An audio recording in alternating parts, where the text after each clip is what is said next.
حضرت ابراہیم علیہ السلام تن تنہا کس انداز میں باطل طاقتوں سے مقابلہ کیے۔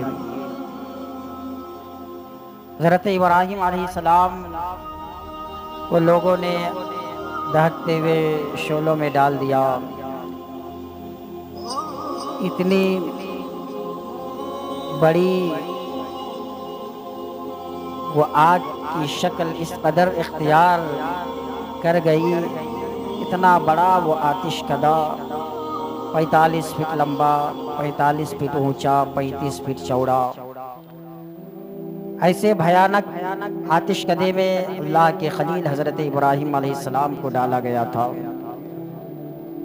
پوری کائنات میں اس وقت جن و انس کے علاوہ جتنی مخلوق تھی، ساری مخلوق اللہ کی بارگاہ میں فریاد کر رہی تھی۔ کوئی ایسی مخلوق نہ تھی جو گریہ و زاری نہ کر رہی ہو کہ مولا یہ تیرے خلیل کے ساتھ کیا ہو رہا ہے۔ صرف تیرے نام لینے کی وجہ سے تیرے خلیل کو آگ میں ڈالا جا رہا ہے۔ مگر لوگوں نے دیکھ لیا کہ خلیل اللہ جس کے خلیل ہے، وہ رب نے کیسا انقلاب برپا کر کے دنیا میں لوگوں کو دکھایا، اور جو اللہ کے خلیل ہے اس نے بھی لوگوں کو اپنا اعتماد، اپنا بھروسہ بتا دیا۔ ایک سوال پیدا ہوتا ہے کہ جلانا تھا ایک شخص کو، اتنا بڑا آتش کدا لوگوں نے تیار کیا، وہ ساری باتیں آپ نے سماعت کر لیا، جلانا ہے ایک شخص کو مگر اتنا بڑا آگ کا گھر تیار کیا جا رہا ہے، 40 دن سے لوگ لکڑیاں اکٹھا کر رہے ہیں۔ وہیں پہ نمرود جو پوری دنیا میں حکومت کر رہا تھا، اس سے نپٹنے کے لیے ایک مچھر کافی تھا، وہ بھی لنگڑا مچھر۔ نمرود کے دماغ میں جو مچھر گھسا تھا وہ صحیح سلامت بھی نہیں تھا، لنگڑا تھا، اور 400 سال تک نمرود کے دماغ میں وہ بیٹھ کے کاٹتا رہا۔ نمرود کی عمر جو ہے 800 سال سے زائد تھی، 400 سال تک وہ حکومت کرتا رہا، 400 سال تک اپنی پرستش کرواتا رہا، اپنی پوجا کرواتا رہا، اپنے آپ کو خدا کہلاتا رہا۔ 3 مرتبہ فرشتے نے آ کر کے کہا کہ ابھی بھی وقت ہے، توبہ کر لو، تمہاری حکومت برقرار رہے گی، تم مومن بن جاؤ، ایمان لے آؤ، تم کامیاب رہو گے، تمہاری حکومت برقرار رہے گی، دنیا میں بھی کامیاب رہو گی، وہاں بھی کامیاب رہو گی۔ ڈنکے کی چوٹ پہ بول دیا کہ ہم کس کی عبادت کریں، خدا تو میں ہی ہوں، اللہ تو میں ہی ہوں، معاذ اللہ۔ اللہ تبارک و تعالی نے کافی سالوں کی مہلت دینے کے بعد 400 سال مانا رکھا، 400 سال تک رب نے موقع دیا کہ ابھی سدھر جا، اب بھی سدھر جا، اب بھی سدھر جا۔ 400 سال کے بعد اللہ تبارک و تعالی نے گرفت فرمائی۔ یہیں سے ایک مزاج ملا کہ ایک انسان اگر دن بدن دنیا میں کامیاب ہوتے جاتا ہے تو وہ یہ نہ سوچے کہ ہم سے اللہ راضی ہے، ہم خدا کی بارگاہ میں مقبول ہے، ہمیں کچھ نہیں ہو رہا ہے، ہم دن بدن کامیاب ہو رہے ہیں۔ کتنے سال تک ایک انسان کامیاب رہ سکتا ہے دنیا میں؟ 10 سال، 20 سال، 50 سال، 60 سال، 70 سال، کتنے سال تک انسان کامیاب رہ سکتا ہے؟ زیادہ سے زیادہ 100 سال تک، اور 100 سال اگر اس کی عمر ہے تو کتنے دن تک وہ عیش و عشرت والی زندگی گزار سکتا ہے؟ کتنے سال تک وہ کرسی پہ بیٹھ سکتا ہے؟ کتنے سال تک وہ حکومت کر سکتا ہے؟ نمرود کی حکومت ہم نے دیکھا ہے، فرعون کے بارے میں بھی ہم نے پڑھا ہے، حامان کے بارے میں ہم نے پڑھا ہے، شداد کے بارے میں ہم نے پڑھا ہے۔ اسی زمین کے اوپر، اسی آسمان کے نیچے ایسے ایسے کرسی والے آئے ہیں، ایسے ایسے حکومت کرنے والے آئے ہیں، ایسے ایسے حکمراں اسی زمین پہ آئے ہیں، گزرے ہیں، جس کی حکومت پوری دنیا میں تھی، جس کی حکومت پوری دنیا پہ چلتی تھی، مگر کئی سال تک اس کی حکومت چلتی رہی۔ ظلم کی عمر بہت لمبی نہیں ہوتی ہے، مگر جو حق پہ قائم رہتے ہیں، دنیا میں رہتے تب بھی ان کی حکومت چلتی ہے، دنیا سے چلے جاتے ہیں تب بھی ان کی حکومت چلتی ہے۔ غریب نواز کو آئے ہوئے تقریباً 700 سال کا عرصہ ہو گیا ہے، اس سے زائد کا عرصہ ہونے والا ہے۔ چھٹی صدی सदी का उर्स मना चुके हैं लोग, अब 7वीं सदी का उर्स मनाएंगे। मगर मैं पूछना चाहता हूँ, आज भी लोग गरीब नवाज की बारगाह में जाते हैं तो लोग कहने पे मजबूर हो जाते हैं, क्या ऐसा लगता है कि कुर्सी पे कोई और बैठा हो, मगर हुकूमत गरीब नवाज हिंदुस्तान में कर रही है। क्या मतलब, जो हक पे कायम रहते हैं उनका रोबो दबदबा अलग रहता है। एक शख्स को जलाना है मगर इतना बड़ा आतिशकदा तैयार किया जा रहा है, क्यों? ईमान वाले हैं, अल्लाह से मोहब्बत करने वाले हैं, वो मुसलमान हैं, इसलिए लोगों को भरोसा नहीं है कि हम अपनी ताकत के बलबूते मुकाबला कर पाएंगे या नहीं। जलाना है एक शख्स को, इतना बड़ा आतिश घर तैयार किया गया और इधर पूरी दुनिया में हुकूमत करने वाला, उसके पास ताकत भी है, औजार भी है, हथियार भी है, सिपाही भी है, पूरी दुनिया में हुकूमत कर रहा है। उससे मुकाबला करने के लिए, उसको हलाक करने के लिए बहुत बड़ा आतिशकदा तैयार नहीं किया जा रहा है, बहुत बड़ा आग का घर तैयार नहीं किया जा रहा है, एक चिंगारी भी नहीं लगाई जा रही है। रब ने भेजा एक लंगड़े मच्छर को, रब ने एक लंगड़े मच्छर को भेजकर औकात बता दी कि तेरी हुकूमत पूरी दुनिया में चल रही है, पूरी दुनिया में तू हुकूमत कर रहा है, मगर मेरा तू नहीं है, तू मेरा दुश्मन है। और जो दुश्मन खुदा होता है उससे मुकाबला करने के लिए एक कीड़ा ही काफी है। दुश्मन खुदा से मुकाबला करने के लिए, दुश्मन खुदा से निपटने के लिए एक मच्छर ही काफी। घुसा उसके दिमाग में। अब नमरूद की बारगाह में, नमरूद के पास जो भी आता था अदब ये था, कानून नाफिज कर दिया था। वो ये नहीं कानून बनाया था कि ये बोलना पड़ेगा, ये नारा लगाना पड़ेगा, ये कहना पड़ेगा, तुम्हें इसकी पूजा करनी पड़ेगी तो ये तुम्हें नहीं खाना पड़ेगा। ये तमाम पाबंदियां हटा दिया था। पाबंदी ये लगाया था, जिसको मेरे पास आना है पहले सजदा करना पड़ेगा, मुझसे मुलाकात करने के लिए सर झुकाना पड़ेगा, मुझसे मिलने के लिए पहले मेरा सजदा करना पड़ेगा। 400 साल तक लोगों को झुकाता रहा, 400 साल तक सजदे पे सजदा करवाता रहा, 400 साल तक अपनी पूजा करवाता रहा, 400 साल तक अपने आप को खुदा कहलवाता रहा। मगर रब ने जब गिरफ्त की है, लंगड़ा मच्छर जब दिमाग में घुसा है, तो अब अपने हुजरे में आने का, अपने दफ्तर में आने का अंदाज बदलवा दिया। अब ऐलान कर दिया, अब जो भी आएगा जूता बाहर नहीं खोलेगा, अब जो भी आएगा जूता पहन के अंदर आएगा। पहले जो जाते थे वो जूता खड़ा बाहर ही खोलते थे, बाहर से ही सलूट मारते हुए अंदर जाते थे, बाहर ही से सर को रगड़ते हुए जाते थे, सजदा करते हुए जाते थे। अब नमरूद खुद ही ऐलान कर देता है, अब ऐलान कर दो जितने लोग आना चाहते हैं सब आए, और सबसे कह दो कोई बाहर जूता चप्पल ना उतारे बल्कि अंदर आए, वैसे ही पहने हुए अंदर आए। अब लोग जाते थे जूता चप्पल पहन के अंदर जाते थे, जैसे ही नमरूद के पास पहुंचता था और सजदा करना चाहता था, क्योंकि वही बादशाह है ना जो लोगों से सजदा करवाता रहा, वही बादशाह है ना जो लोगों से खुदा कहलवा रहा था।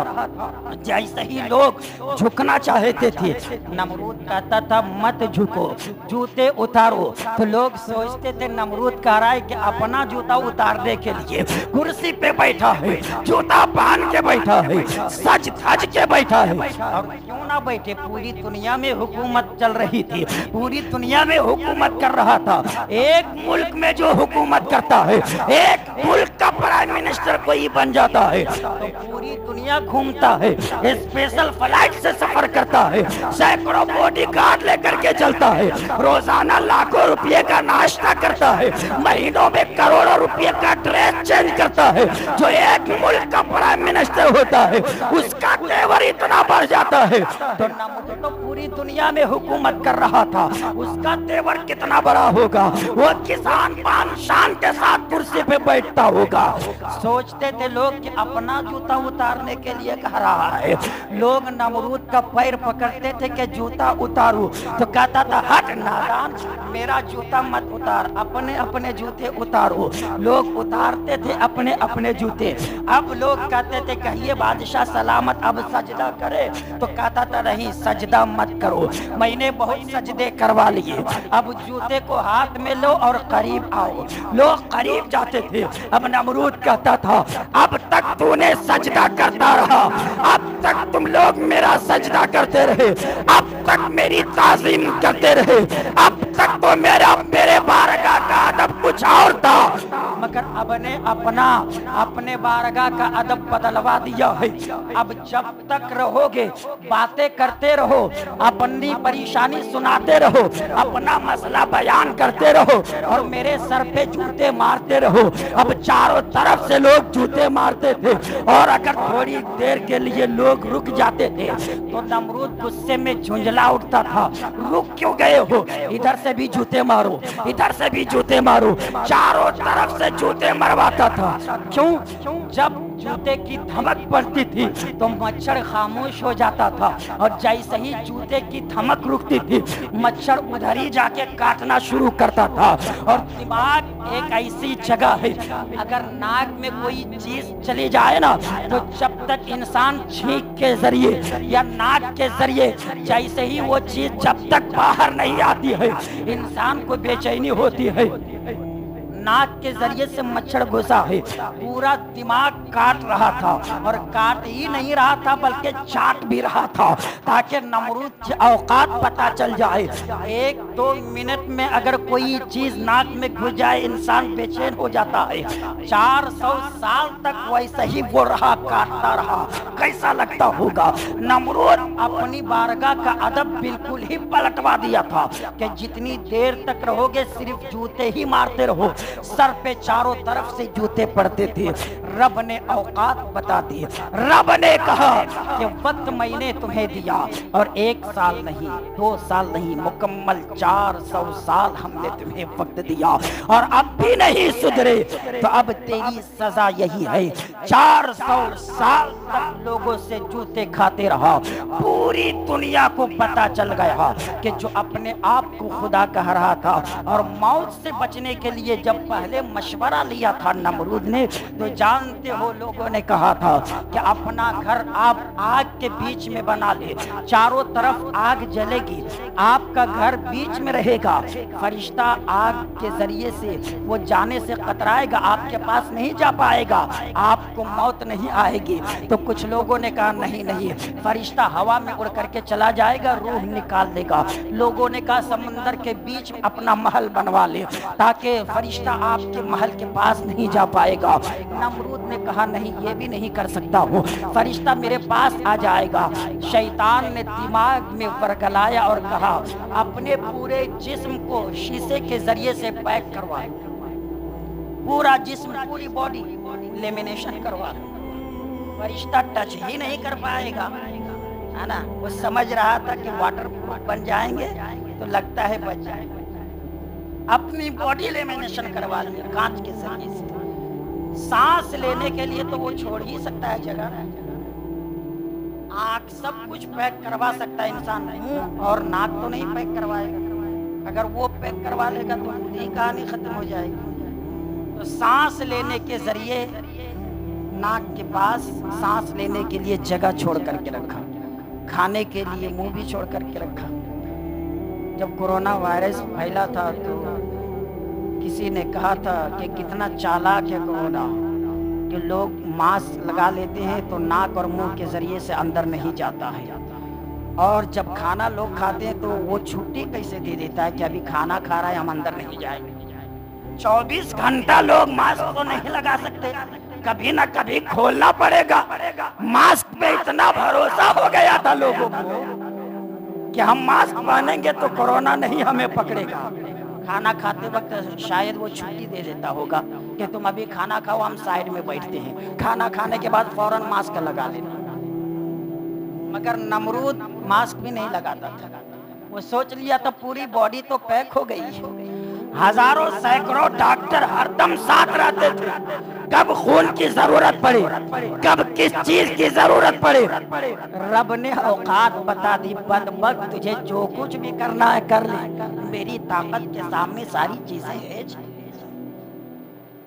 लंगड़ा मच्छर घुसा 400 साल तक। उधर खलीलुल्लाह को जलाने के लिए 45 फीट लंबा, 45 फीट ऊंचा, 35 फीट ऊंचा, 45 फीट चौड़ा, इतना लंबा घर बनाया जा रहा है। ये जलाना एक शख्स, और इधर पूरी दुनिया में हुकूमत कर रहा, उससे निपटने के लिए एक लंगड़ा मच्छर को रब भेज रहा है। यहीं से पता चला जो अल्लाह वाले होते हैं पूरी दुनिया की बातिल ताकत मिल के भी उसका कुछ बिगाड़ नहीं सकते। मर्जी मौला अगर है कि उसकी मौत अगर लिखी है तो पूरी दुनिया वाले मिलके उसे नहीं बचा सकते, और मौत नहीं लिखी है तो पूरी दुनिया वाले मिलके उसे मार नहीं। और अगर खुदा का दुश्मन है, दीन का दुश्मन है, तो लाखों सिक्योरिटी रखे, लाखों डॉक्टरों के बीच चले। जब खुदा की गिरफ्त होती है तो एक कीड़ा ही काफी है उससे निपटने के लिए। एटम बम, बारूद, AK-47 वगैरह की जरूरत नहीं है, एक कीड़ा ही काफी है उससे निपटने के लिए। मिजाज दिया हजरत इब्राहिम अलैहिस्सलाम ने। देखो मैंने किस अंदाज में नमरूद के बीच सीना तान कर बेखौफ होकर के जिंदगी गुजारा, मगर फिर भी लोग नहीं माने तो आपने फैसला कर लिया कि अब मैं यहाँ से हिजरत करके चला जाता हूँ। आपने नमरूद के इलाके से हिजरत किया और हीरान, शहर हीरान चले गए। आपके चचा वहीं रहते थे, हारान। जब उन्होंने हजरत इब्राहिम अलैहिस्सलाम की तकवा परहेजगारी को देखा तो उन्होंने फैसला कर लिया कि अपनी बेटी सारा का निकाह हजरत इब्राहिम अलैहिस्सलाम से करा। अपनी बेटी का निकाह हजरत इब्राहिम अलैहिस्सलाम से कर दिया। हजरत इब्राहिम अलैहिस्सलाम से हजरत सारा का निकाह हो गया। मगर आपके चचा हारान है, सोच रहे थे कि अपनी बेटी का निकाह कर दूंगा तो ये बुतों को बुरा भला कहना छोड़ देंगे और मेरे दीन पे आ जाएंगे, मगर देखा कि कुछ भी हो जाए हजरत इब्राहिम अलैहिस्सलाम अपनी बात बदलने के लिए तैयार नहीं। आपके चचा ने भी वहां से निकाल दिया। आज कितने ऐसे नौजवान हैं ना जो ससुर की प्रॉपर्टी पे बिक जाते हैं, छोड़ देते हैं माँ बाप को। ससुर अगर घर की लालच दे दे, बीवी अगर कह दे कि माँ बाप अगर ठुकरा दे तो घबराना नहीं, मेरे बाप का घर बहुत बड़ा है, एक नहीं दो रूम तुम्हें दे देगा, तो नौजवान माँ बाप को ठुकरा देते हैं ससुर की प्रॉपर्टी के लालच में, ससुर की जायदाद की लालच में। जिसने जन्म दिया, जिसने पैदा किया, अपने वालिदैन को ठुकरा देते हैं, मगर वो नहीं सोचते कि जिसके पेट से हमने जन्म लिया उसका रुतबा क्या है। अल्लाह तबारक व तआला ने उसका मर्तबा कितना बुलंद किया है। हजरत इब्राहिम अलैहिस्सलाम ने कहा तुम्हारी प्रॉपर्टी पे मैं लात मारता हूँ, मैं अपनी पर्सनली प्रॉपर्टी को छोड़ सकता हूँ, तो तुम्हारी प्रॉपर्टी की क्या हैसियत है। इसी वक्त लात मारता हूँ और यहाँ से मैं हिजरत करके मुल्क शाम की तरफ निकलता हूँ। और उसी वक्त हजरत इब्राहिम अलैहिस्सलाम हजरत सारा से कहते हैं चल बाप की प्रॉपर्टी को तू छोड़ दे, मैंने चचा की प्रॉपर्टी को छोड़ा, अपने मुल्क को मैंने छोड़ा और तू मेरे साथ निकलने के लिए तैयार हो जा। हजरत सारा उसी वक्त कहती है जब आपके साथ मेरा निकाह हो गया है तो जब तक मैं जिंदा रहूंगी आपका साथ देती रहूंगी, शर्त यह है कि मेरी बात भी आपको तस्लीम करनी पड़ेगी। दोनों मियाँ बीवी वहां से निकले और मिस्र की तरफ से होते हुए मुल्क शाम जा रहे थे। वक्त हो गया है, मुल्क शाम पहुंचे, वहां से फिलिस्तीन गए, बीच में मिस्र के रास्ते से जब गुजर रहे थे तो मिस्र में भी एक जालिम बादशाह था। बस गुफ्तगू खत्म करने वाला, मिस्र का जो जालिम बादशाह था इतना घिनौना उसकी हरकतें थी। जब भी वो खूबसूरत औरत को, लड़की को देखता था तो अपने पास बुला लेता था اور اگر شوہر والی ہوتی تھی تو اس کے شوہر کو مروا دیتا تھا اور وہ اس کو اپنے قبضے میں لے لیتا تھا۔ لوگوں نے بتا دیا کہ ایک نوجوان آئے ہیں، ان کے ساتھ ان کی بیوی ہے کہ کیا ہے نہیں پتا، لیکن ہے بڑا حسین و جمیل۔ حضرت سارہ اتنی خوبصورت تھی، اتنی خوبصورت تھی، مفسرین بیان کرتے ہیں کہ حضرت یوسف کو جو حسن ملا تھا اپنی دادی سارہ ہی کے حسن کا صدقہ ہے، اتنی خوبصورت تھی۔ عورتوں میں سب سے زیادہ حسین و جمیل حضرت سارہ، مردوں میں حضرت یوسف علیہ السلام اپنے زمانے میں، ورنہ پوری دنیا میں پوری کائنات میں آقا سے زیادہ حسین و جمیل کوئی نہیں۔ حضرت سارہ رضی اللہ تعالیٰ عنہ کو مصر کے ظالم بادشاہ نے اپنے پاس بلا لیا۔ نیت خراب تو پہلے ہی سے تھی، جیسے ہی ہاتھ بڑھانا چاہا تو دیکھا کہ زمین میں دھس رہا ہوں اور میرا پورا جسم شل ہو گیا ہے، پوری باڈی کام نہیں کر رہی ہے۔ کہا اے خاتون تو کون ہے، انسان ہے یا جنات ہے، بھوت ہے یا پری ہے، مجھے معاف کر دے، میں تجھے کچھ نہیں کروں گا۔ حضرت سارہ نے کہا بدبخت، تو اپنے آپ صحیح ہو جائے گا، اپنی نیت تو صحیح کر لے۔ وہ تھوڑی دیر کے لیے صحیح ہوتا ہے، پھر نیت خراب ہوتی ہے، پھر وہی حالت ہوتی ہے۔ 2-3 بار ایسا ہی ہوا تو لوگوں سے کہا، لڑکیوں کو بلایا اور کہا جہاں سے لائے وہیں پہنچا دو۔ اور اس سے پہلے ایک خاتون، ایک لڑکی اور تھی، اس کے ساتھ بھی ایسا ہی ہوا تھا، اس کو بھی ٹچ نہیں کر پایا تھا۔ کہا یہ دونوں انسان نہیں لگتا ہے، یہ جنات ہے، اس لیے دونوں کو باہر کرو۔ دوسری خاتون کا نام ہاجرہ تھا، کہا دونوں کو یہاں سے باہر کر دو۔ سارہ نے کہا چلو میرے ساتھ تم خادمہ بن کر کے۔ اب نکلے تھے حضرت ابراہیم اور حضرت سارہ، راستے میں حضرت ہاجرہ بھی۔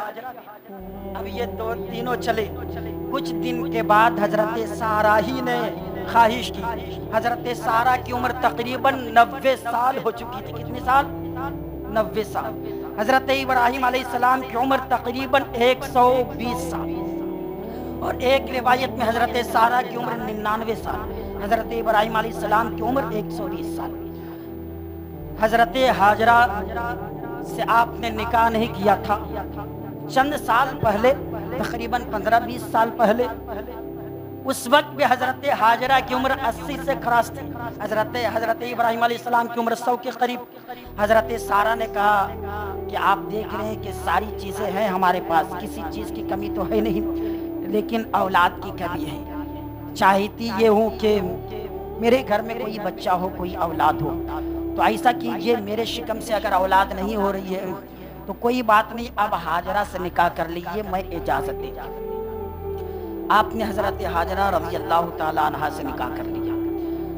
حضرت ہاجرہ کی عمر 80 کے قریب، حضرت ابراہیم علیہ السلام کی عمر 100 کے قریب۔ رب کی بارگاہ میں آپ نے دعا کیا تو اللہ تبارک و تعالیٰ نے بشارت دی کہ تجھے ایک بیٹے کی خوشخبری دی جا رہی۔ سبحان اللہ، بیٹا پیدا ہوا، اسماعیل نام رکھا گیا۔ ابھی بچپنے میں تھے، رب کا حکم ہوا دونوں کو سنسان بیابان زمین میں، ویران زمین میں لے جا کر چھوڑا۔ ابھی چند سال ہی کے ہوئے تھے، رب کا حکم ہوا اپنے بیٹے کو ذبح کرو۔ خواب ہی تو دیکھے تھا نا، گفتگو بڑی لمبی ہو جائے گی، واقعہ بہت لمبا ہے، سرسری طور پہ پوائنٹ پہ آ کر کے گفتگو ختم کرنے والا ہوں۔ حضرت ابراہیم علیہ السلام نے خواب میں دیکھا کہ میں بیٹے کو ذبح کر رہا ہوں، بیٹے کو ذبح کرنے کا حکم ہو رہا ہے۔ رب نے قرآن میں بیان کیا، فلما بلغ معه السعي قال يا بني اني ارى في المنام اني اذبحك فانظر ماذا ترى۔ کیا میرے بیٹے، میں نے خواب دیکھا کہ میں تجھے ذبح کر رہا ہوں، بتاؤ تیری رائے کیا ہے؟ ابھی بچے ہیں، بالغ نہیں ہوئے۔ حضرت اسماعیل علیہ السلام کا بچپنا، آپ نے یہ نہیں کہا کہ رب کا حکم ہوا ہے، آپ نے صرف کہا میں نے خواب دیکھا ہے کہ میں تجھے ذبح کر رہا ہوں۔ اس وقت اگر کوئی باپ بیٹے سے کہے کہ میں نے ایسا خواب دیکھا ہے تو ایک نہیں 1000 بار سوال ہوگا باپ سے، کیسا خواب نے آپ نے دیکھا، کیسا خواب تھا، کہیں جھوٹا تو نہیں، کیوں خواب آپ نے دیکھا، کہیں ایسا تو نہیں کہ آپ یوں ہی بول رہی ہیں۔ ایک بار بھی آپ نے شکوہ شکایت نہیں کی، جیسے ہی آپ نے کہا کہ میرے بیٹے میں نے خواب دیکھا کہ میں تجھے ذبح کر رہا ہوں، تو آپ کے بیٹے اسماعیل نے کہا آپ بلا جھجک وہی کرے جو آپ کو حکم ہوا ہے. بتا دیا کہ آپ نے جو خواب دیکھا ہے وہ خواب نہیں، وہ اللہ کا حکم ہے. اور یہ بھی بتا دیا کہ میں نبی ہوں اور میرا علم غیب یہ ہے کہ آپ تو ظاہر نہیں کر رہے ہیں کہ مجھے حکم ہوا ہے کہ تمہیں ذبح کرو، مگر میں بتا رہا ہوں کہ وہ خواب نہیں، وہ اللہ کا حکم ہے. اس لیے آپ کہتے ہیں کہ آپ مجھے ذبح کرے، جو آپ اس پہ قائم رہے جو آپ کو حکم ہوا ہے. انشاءاللہ مجھے صابر پائیں گے. باپ ہو تو ایسے اور بیٹا بھی ہو تو ایسا. باپ نے کہا کہ میں نے خواب دیکھا، تو بیٹے نے کہا بلا جھجک آپ وہ کرے جو آپ کو.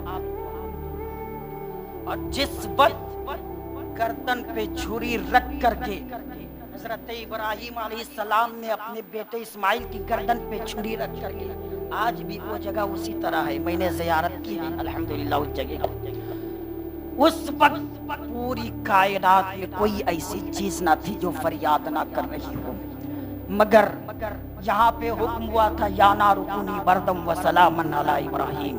خبردار اگر ابراہیم کا ایک بال بھی جلا ٹھنڈی ہو جا سلامتی کے ساتھ. جب گردن پہ چھری آپ نے چلائی، رب نے پہلے ہی کہہ دیا تھا کہ ابراہیم رک جا، تو نے خواب کو سچا کر دکھایا، مگر آپ نے چھری چلا دی، ایک بال بھی نہیں کٹا.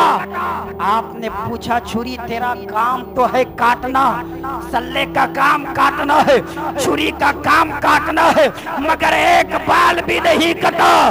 تو چھری سے آواز آئی ابراہیم. آگ کو ایک بار حکم ہوا تھا کہ خبردار ابراہیم کا ایک بال بھی جلا، مجھے ایک بار نہیں 70 بار حکم ہوا ہے خبردار اسماعیل کا ایک بال بھی کٹا. مگر قربانی وہ کیسی قربانی کہ باپ بیٹے کے گردن پہ چھری چلا ہے. انشاءاللہ موقع ملے گا تو اس پہ گفتگو کروں گا.